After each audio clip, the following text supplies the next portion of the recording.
Alright, today we're going to be doing a little bit of a video on a disc that I'm really looking forward to. The Nordic Phenom signature series for Niklas Anttila. And he's the Finnish champion, so I want to give a shout out to him. Doing a great job over there in Europe. So let's get this on some shots, and let's also compare it to, I have an old S-Line PD as well as one of the new C-Line PDs from Discmania, and kind of see what differences and similarities there are between these discs. First shot, first throw with the Nordic Phenom.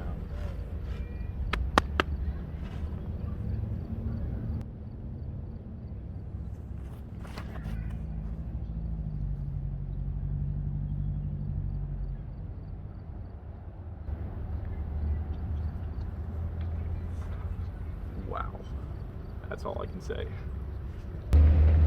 Next, I'm going to be throwing an S-Line PD, which should be the most similar to that, in my opinion, just based on what I've thrown so far.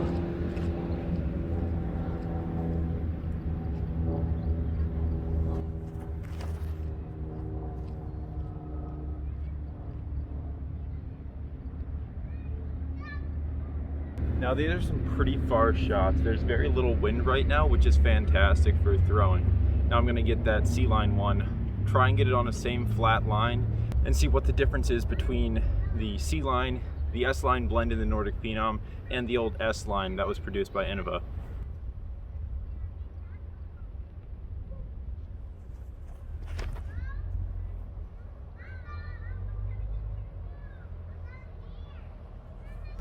Alright, I think I got that last one out on a little bit of a hyzer, but it really just doesn't push almost at all in comparison to the other two. So I'm going to grab them back and give a little bit more of my thoughts. Okay, I didn't really like that first shot with the C-Line PD, so I'm going to try and get it a little bit flatter this time, and I'm going to grab measurements of all the discs. I didn't pick them up yet, didn't think I'd be able to see my backpack with a little bit of downhill gap on that left side, but I should be able to, so I'm going to range find them, give you some distances.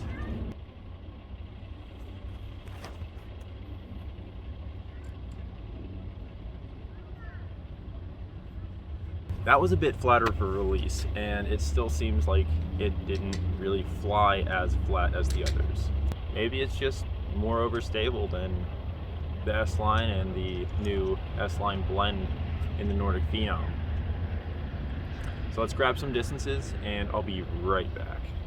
After measuring the distances between the Nordic Phenom and the old S-Line PD, they actually flew almost the same distance. The Nordic Phenom being 393 and the old S-Line being 389. Not going to bother with that C-Line one. It's too overstable to really give any distance estimates, but I would say probably right around 350 as a guess. It's just more overstable and you can't quite get that distance out of it that you can with either of these two discs.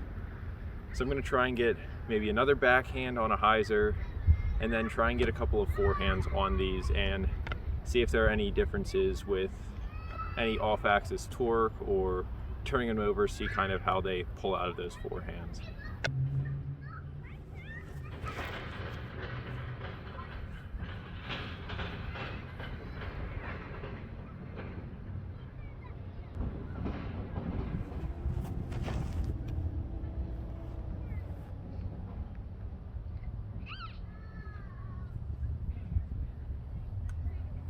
Now it's a very similar flight between those two, and I really like it. I think it's a bit more controllable than the C-Line. So this might be my go-to in that 10-speed kind of slot where I need to push something straight with that reliable finish.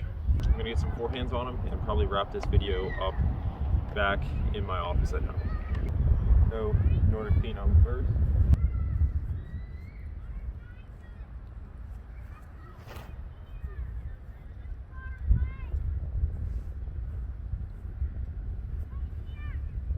Now my S-Line PD.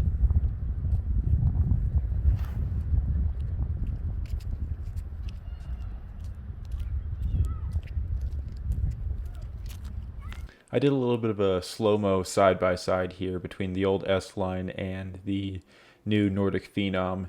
And you can see the flights are fairly similar. The Nordic Phenom's a little bit more overstable, and I think that's due to it being new versus a very well-seasoned S-Line.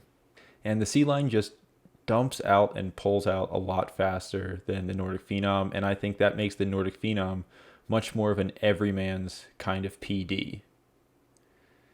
This means that more players are going to be able to utilize this disc versus that C line, and I think if Discmania was smart, they would come out with a regular S line to allow more people to purchase their discs and be actually able to use them. I love the new Special Blend S line discs, the PD, the Cloudbreaker. They feel phenomenal in the hand, and I think they're the most similar to those S line discs that we all used to know and love. So let me know what your thoughts are on the Nordic Phenom in the comment section down below. Do you think it's a good disc to bag? Let me know, and I'll catch you all in the next video.